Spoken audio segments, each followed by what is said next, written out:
नमस्कार दोस्तों, स्वागत है आप सभी लोगों का हमारे YouTube चैनल पर। दोस्तों, जैसे कि आज हम लोग फिर से उपस्थित हैं आपके सामने हमारी क्लास संख्या 27, जिसके अंतर्गत हम लोग मिक्स जीके या फिर कहें स्टैटिक जीके के कुछ महत्वपूर्ण प्रश्नों को करने वाले। दोस्तों, जैसे कि आप सभी लोगों को पता है कि यह क्लास हमारी रेगुलर चल रही है, इसमें कोई भी ब्रेक आज तक हम लोगों ने नहीं लिया होता। लगातार कंटिन्यूअस ये शाम को 8 बजे आपको मिल रही है, जिसमें हम लोग 15 क्वेश्चन आपके करते हैं। उन 15 क्वेश्चन को डेली हम डिस्क्राइब करते हैं। एक क्वेश्चन आपके लिए होमवर्क रहता है। तो बिना देर की हम चलते हैं आज का अपने पहले प्रश्न पर। तो आप सभी बिल्कुल तैयार होंगे, तो बिना लेट किए हुए बढ़ते हैं। आज का हमारा पहला प्रश्न है, राष्ट्रीय मतदाता दिवस कब मनाया जाता है? 24 जनवरी को मनाया जाता है, 25 जनवरी को मनाया जाता है, 26 जनवरी को मनाया जाता है या बेटा 30 जनवरी को मनाया जाता है?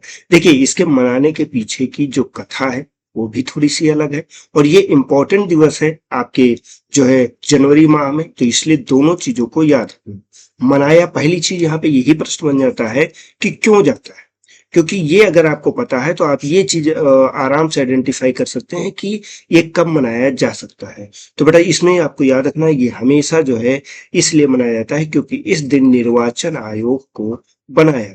किसको? निर्वाचन आयोग। जब निर्वाचन आयोग की स्थापना हुई या निर्वाचन आयोग का शुभारंभ हुआ, तो उसी दिन से इसे मनाए जाने की शुरुआत की गई। अब ये डेट कब थी? तो ये डेट बेटा आपकी थी जो है आपकी 25 जनवरी 1950। तो ईयर भी आपको याद रखना है और इसके साथ में आपको क्या है, डेट भी याद रखना है। तो इसका सही आंसर क्या हो जाएगा? इसका सही आंसर बेटा आपका 25 जनवरी हो जाएगा। इस चीज को यहाँ पे याद आपको रखना है। अच्छा, ये एक संवैधानिक आयोग है जो कि आपके आर्टिकल संख्या एक 324 के अंतर्गत इसका वर्णन किया गया। तो इस चीज को भी यहाँ पे याद रखिएगा। चलते हैं हम लोग अपने अगले प्रश्न पर। हमारा अगला प्रश्न है, राष्ट्रीय महिला दिवस कब मनाया जाता है? 8 मार्च को, 11 फरवरी को, 13 फरवरी को या फिर 20 फरवरी को? देखिए बेटा, मोस्ट इंपॉर्टेंट क्वेश्चन है और मैं ये गारंटी लेता हूँ लगभग 80% लोग जो है इसमें ह्यूमन एरर करेंगे। क्या करेंगे? ह्यूमन एरर करेंगे। क्यों? क्योंकि हमने यहाँ पे पूछा हुआ है राष्ट्रीय महिला दिवस, और सामान्यतः लोगों इसमें क्या आंसर मार देंगे? आपका 8 मार्च मारकर आगे बढ़ जाएंगे। देख, लेकिन इसका आंसर 8 मार्च नहीं होगा। क्यों? क्योंकि हमने यहाँ पे एक अलग से शब्द जोड़ा हुआ है, राष्ट्रीय, नेशनल। हमने इंटरनेशनल की बात नहीं की गई। अगर इंटरनेशनल हम सिर्फ महिला दिवस की बात करते हैं तो उसका सही आंसर आपका 8 मार्च हो जाता, लेकिन यहाँ पे राष्ट्रीय महिला दिवस की बात कर रहे हैं तो इसकी जो आपके सही आंसर हो जाएगा ये बेटा आपका 13 फरवरी हो जाएगा। 13 फरवरी के दिन जो है इसे मनाया जाता है। क्यों मनाया जाता है? ये भी एक चीज खास हो जाती है। इसलिए मनाया जाता है क्योंकि यहाँ पर आपको जो सरोजनी नायडू जी हैं उनका जन्म दिवस। किसका? सरोजनी नायडू जी का जन्म दिवस है। अच्छा, एक चीज इनके बारे में और अब खास हो जाती है। आपका क्या खास हो जाती है? ये बेटा जो है आपकी फर्स्ट जो है राज्यपाल बनी थी। फर्स्ट राज्यपाल कहाँ की बनी थी? ये भी याद रखिएगा, उत्तर प्रदेश की बनी थी, लेकिन भारत की भी ये पहली जो है महिला राज्यपाल के कैटेगरी में इनका जो है नाम आता, इसलिए इसे भी याद रखना। चलते हैं हम लोग अपने अगले प्रश्न पर। हमारा अगला प्रश्न है, विश्व आर्द्रभूमि दिवस कब मनाया जाता है? 22 मार्च को मनाया जाता है, 2 फरवरी को मनाया जाता है, 5 जून को मनाया जाता है या फिर 16 अक्टूबर को मनाया जाता है? तो बेटा यहाँ पे याद रखिएगा, जो विश्व आर्द्रभूमि दिवस है ये हमेशा आपका 2 फरवरी के दिन मनाया जाता है। मनाने के पीछे का कारण या कि जो इसका वास्तविक रीजन है उसके बारे में बात करें तो ये आपका रामसर जो सम्मेलन हुआ था, कहाँ पे हुआ था? ये 1971 में हुआ था, आपके ईरान के रामसर में। कहाँ पे? तो पहली चीज तो देश अगर आपसे पूछा जाए तो ईरान हो जाएगा। इसका शहर कौन सा हो जाएगा? शहर हो जाएगा आपका रामसर। ये शहर में हुआ था। और इसी सम्मेलन को हुआ कब था? ये बेटा 1971 में हुआ था। इसी की याद में आपका 2 फरवरी के दिन मनाया जाता है। तो इस चीज को अगर बात करें कि ये कब हुआ सम्मेलन, तो 2 फरवरी 1971 में हुआ। कहाँ हुआ? ईरान के रामसर शहर में। अच्छा, ये किस लिए हुआ था? तो ये आर्द्र भूमियों के संरक्षण के लिए हुआ था। किस लिए? जो आपकी वेटलैंड्स हैं, वेटलैंड्स, उनके जो प्रिजर्व करने के लिए, उनके संरक्षण के लिए। क्लियर? तो इस चीज को यहाँ पे याद रखिएगा। चलते हैं बिना देर के अगले प्रश्न पर। हमारा अगला प्रश्न है, पंचायती राज प्रणाली को सर्वप्रथम अपनाने वाला राज्य कौन सा है? आंध्र प्रदेश है बेटा, मध्य प्रदेश है, राजस्थान है या फिर बिहार है? तो यहाँ पे इस चीज को याद रखिएगा। यहाँ पे देखिए पंचायती राज व्यवस्था की बात कर, यहाँ पे संवैधानिक तौर पे बात नहीं कर रहा, क्योंकि संवैधानिक तौर की अगर बात करेगा तो वहां पे आपको दो कॉन्स्टिट्यूशन याद रखना है, एक 73वां, एक 74वां, जो कि कब आते हैं, ये आपके 1992 में आते हैं, 93 में जाके लागू होते हैं। लेकिन यहाँ पे पहली बार का पूछ रहा, तो यहाँ पे बेटा याद रखिएगा, पहली बार जो आपका अपनाया गया था, ये कहाँ पे अपनाया गया था, ये राजस्थान में अपनाया गया था। कब अपनाया गया था, ये 2 अक्टूबर को, 2 अक्टूबर को 1959 में। एक चीज और खास हो जाती है, इसी तिथि को किसके द्वारा, पीएम आपके जो है कौन, जवाहरलाल नेहरू जी के द्वारा, जवाहरलाल नेहरू जी द्वारा इसे कहां पर, नागौर जगह को, नागौर। ठीक, तो राजस्थान का जो नागौर इलाका है, वहां पे पहली बार जो है आपका पंचायती राज व्यवस्था को अपनाया गया था 2 अक्टूबर 1959 को। इसी के बाद में इसे जो है अन्य जगहों पर अपनाया गया, अन्य जगहों पे भी इसकी शुरुआत की गई, तो इसलिए इस चीज को जरूर याद रखिएगा, ये पहली जगह थी। चलते हैं हम लोग अपने अगले प्रश्न पर। हमारा अगला प्रश्न है, भारत में सबसे पुराना समाचार पत्र कौन सा है? द हिंदू है, टाइम्स ऑफ इंडिया है, बंगाल गजट है, या फिर अमर उजाला। कई बार पेपर में प्रश्न पूछा गया, इतनी बार प्रश्न पूछा गया, शायद आप रिकॉर्ड देखेंगे तो ये मोस्ट इंपॉर्टेंट प्रश्न आपका स्टैटिक जीके के अंतर्गत हो जाएगा। तो इसका सही उत्तर क्या हो जाएगा, ये बेटा बंगाल गजट हो जाएगा। इसको हिक्की गजट के नाम से भी जानते हैं। इसकी सबसे पहले शुरुआत हुई थी जेम्स ऑगस्टस हिक्की के द्वारा की गई थी। किसके द्वारा? जेम्स ऑगस्टस हिक्की के द्वारा।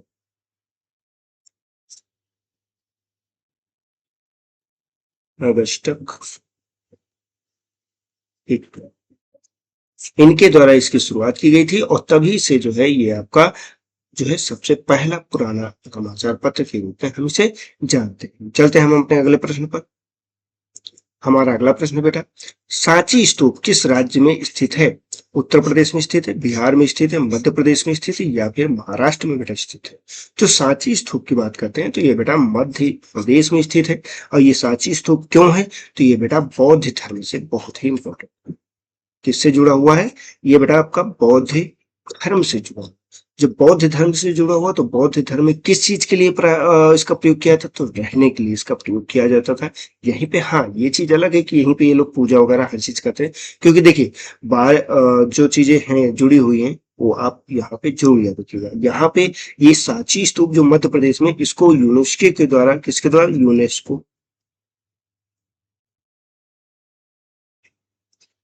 यूनेस्को के द्वारा विश्व धरोहर स्थल के रूप में भी इसे घोषित किया गया है। इस चीज को यहाँ पे आपको याद रखना। तो हम बिना देर किए चलते हैं अपने अगले प्रश्न पे। हमारा अगला प्रश्न है, भारत का सबसे लंबा नदी पुल, रोड कम रेल कौन सा है? महात्मा गांधी सेतु है, बोगीबील ब्रिज है, विद्यासागर सेतु है, बांद्रावली सी लिंक है। तो यहाँ पे सबसे लंबा कौन सा नदी पुल की बात कर रहा है? रोड भी होनी चाहिए, रेल भी होनी चाहिए। ये कैसे बनता है बेटा? ये ऐसे बनता है जैसे ये आपका पुल है, ठीक, ये पुल है। यहाँ पे क्या चलाते हैं? यहाँ पे आपका चला दिया जाता है रेल चला, ठीक। और यहाँ पे क्या चलाया जाएगा? यहाँ पे आपका क्या हो जाएगा? ये आपकी सड़क हो जाएगी। यहाँ पे ये आपकी सड़क है। क्लियर? तो इस चीज को यहाँ पे याद रखिएगा। ये अलग अलग टाइप में है, कहीं पे ऊपर नीचे कर देते हैं, लेकिन सामान्यतः क्या होता है, सड़क वाला जो आम पब्लिक वाला होता है ये नीचे रहता है, रेल वाला ऊपर रहता है।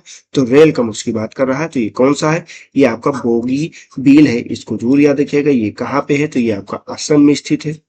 असम में स्थित है। किस नदी की बात करता है? अगर नदी कभी पूछ ले तो ये ब्रह्मपुत्र नदी पे है, ब्रह्मपुत्र नदी पे स्थित है ये सबसे लंबा। क्लियर? चलते हैं हम लोग अगले प्रश्न पर। हमारा अगला प्रश्न है, गीतांजलि के लेखक कौन है? बंकिम चंद्र चट्टोपाध्याय, रविन्द्रनाथ टैगोर, महादेवी वर्मा, या फिर सूर्यकांत त्रिपाठी जी। तो यहाँ पे याद रखिएगा, जो गीतांजलि है, गीतांजलि के लेखक रविन्द्रनाथ टैगोर जी हैं। ठीक, इस कृत के लिए इनको नोबेल पुरस्कार भी दिया गया था, इसलिए ये इंपॉर्टेंट हो जाता है, तो आपको याद रखना। तो हम बिना देर किए चलते हैं अपने अगले प्रश्न पर। हमारा अगला प्रश्न है, राष्ट्रीय बालिका दिवस। देखिए, दिवस से 3 क्वेश्चन हमने पूछे हैं, तीनों आपके बहुत ही महत्वपूर्ण है। इन तीनों को रट्टा मार लीजिएगा, नोट्स में जरूर रख लीजिएगा। कब मनाया जाता है? 22 जनवरी को, 23 जनवरी को, 24 जनवरी को या फिर 25 जनवरी को मनाया जाता है। तो कब मनाया जाता है इस चीज को यहाँ पे याद रखना है।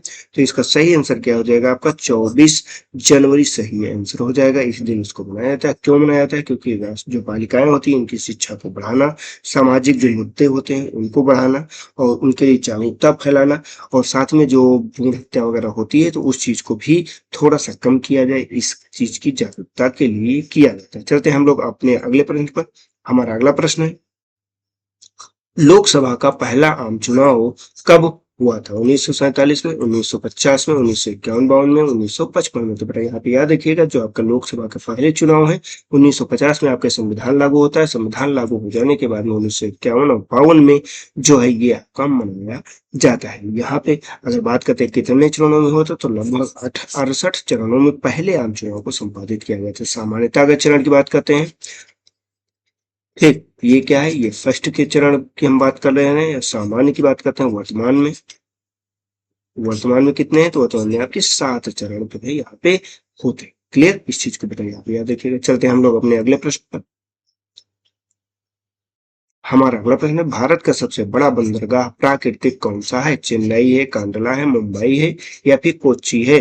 तो यहाँ पे याद रखिएगा, जो आपका सबसे बड़ा बंदरगाह प्राकृतिक रूप में ये आपका मुंबई बंदरगाह ही है। और ये कहीं ना कहीं इसीलिए, इसी की वजह से मुंबई को हमें आर्थिक राजधानी के रूप में जानते हैं, और आर्थिक राजधानी जब भी पूछी जाती तो मुंबई को ही सही मानते हैं। तो इस चीज को यहाँ पे याद रखिएगा। चलते हैं अगले प्रश्न पर हम। हमारा अगला प्रश्न है, कथकली नृत्य किस राज्य से संबंधित है? तमिलनाडु से, कर्नाटक से, केरल से या फिर ओडिशा से है? तो जो कथकली नृत्य है बेटा, देखिए नृत्य जो है हर जगह के कहीं ना कहीं आपसे पूछे जाते हैं और वो आपसे पूछे जाएंगे। हर जगह के नृत्य आपको याद होने चाहिए। ये फोक सॉन्ग वगैरह ये याद होने चाहिए, और जो मेले वगैरह लगते हैं वो भी आपसे पूछे जाते हैं, वो भी याद होने चाहिए। ये सारी चीजें, ये सारी चीजें धीरे धीरे हम लोग कवर करते रहेंगे, लेकिन जितना भी है उतना आपको याद रखना है। क्लियर बेटा? इस चीज को यहाँ पे याद रखिए। तो कथकली नृत्य कहाँ का हो जाता है? ये आपका केरल। कहाँ का? केरल का ये प्रसिद्ध शास्त्रीय नृत्य है। इसमें क्या है, रंगीन वेशभूषा पर और चेहरे पर क्या होता है, विशेष जो है यहाँ पे मेकअप वगैरह किया जाता है। इस चीज को यहाँ पे याद रखिए। चलते हैं हम अपने अगले प्रश्न पर। हमारा अगला प्रश्न, भारत का पहला परमाणु रिएक्टर कौन सा था? अप्सरा था, ध्रुव था, कामिनी था या फिर पूर्णिमा? अभी हाल ही के पेपर में जो पेपर हुआ है उसमें ये सेम प्रश्न डिट्टो पूछा गया था, और ये प्रश्न मैंने आपके लिए पहले से ही बना के यहाँ पे रखा हुआ था। तो यहाँ पे बेटा आपका क्या सही हो जाएगा? जो अप्सरा है, अप्सरा भारत का पहला परमाणु रिएक्टर है, जो कि कब स्थापित किया गया था? ये 1956 में स्थापित हुआ था। ये एशिया का भी पहला अनुसंधान रिएक्टर। क्लियर? तो इस चीज को यहाँ पे याद आपको रखना। तो बिना देर के आगे बढ़ते हैं। हमारा अगला प्रश्न है, लाल काला ध्वज किस आंदोलन से संबंधित है? असहयोग आंदोलन, सविनय अवज्ञा आंदोलन, किसान आंदोलन, मजदूर आंदोलन? तो यहाँ पे बेटा आपको याद रखना है किस मूवमेंट से संबंधित है। तो यहाँ पे मजदूर आंदोलन जो है उससे संबंधित आपका है लाल काला ध्वज। इस चीज को यहाँ पे क्लियर कर लीजिएगा। क्लियर? चलते हैं हम अपने अगले प्रश्न।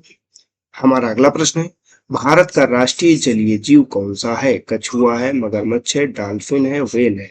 तो राष्ट्रीय जलीय जीव की बात कर रहा है, ये कौन है आपका? तो ये डॉल्फिन है आपका, जो इसे भारत के सरकार के द्वारा इसे जलीय जीव के रूप में घोषित किया गया है। क्लियर बेटा? चलते हैं इस प्रश्न का उत्तर आपको कमेंट बॉक्स में देना है। जो भी सही उत्तर होगा बताइएगा। यूएनओ का स्थापना दिवस कब मनाया जाता है? 15 अगस्त को, 2 अक्टूबर को, 24 अक्टूबर को, 10 दिसंबर को? आपके उत्तर का रहेगा इंतजार। साथ में ये भी कमेंट करके बताइएगा कि कितने टोटल क्वेश्चन आपके सही हुए हैं इन 15 क्वेश्चन में। तो बिना देर किए देख लेते हैं कल के प्रश्न का उत्तर। कल का हमारा प्रश्न था, मानव शरीर में यूरिया का निर्माण कहाँ होता है? गुर्दा में होता है, यकृत में होता है, फेफड़ा में होता है या फिर प्लीहा में होता है? तो बेटा जो यूरिया होती है, यूरिया का निर्माण जो आपका है ये कहाँ पे होता है? ये आपका यकृत में होता है। तो इस चीज को यहाँ पे याद कर लीजिएगा, इस चीज को नोट भी कर लीजिएगा। तो आज के सेशन में हमारा इतना ही सेगमेंट रहता है। यकृत हो गया। कल जो हमारी क्लास रहेगी ये भी आपकी स्टैटिक जीके की रहेगी, उसको जरूर ज्वाइन कीजिएगा। इसी तरह के मजेदार प्रश्नों के साथ हम उपस्थित होंगे। बाकी क्लास कैसी लगी इस चीज को जरूर बताइएगा। साथ में चैनल को हमारे सब्सक्राइब कीजिए, वीडियो को लाइक कीजिए और अधिक से अधिक अपने दोस्तों को शेयर भी कीजिए। मिलते हैं नेक्स्ट वीडियो में, तब तक के लिए जय हिंद, जय भारत। आपका दिन शुभ हो।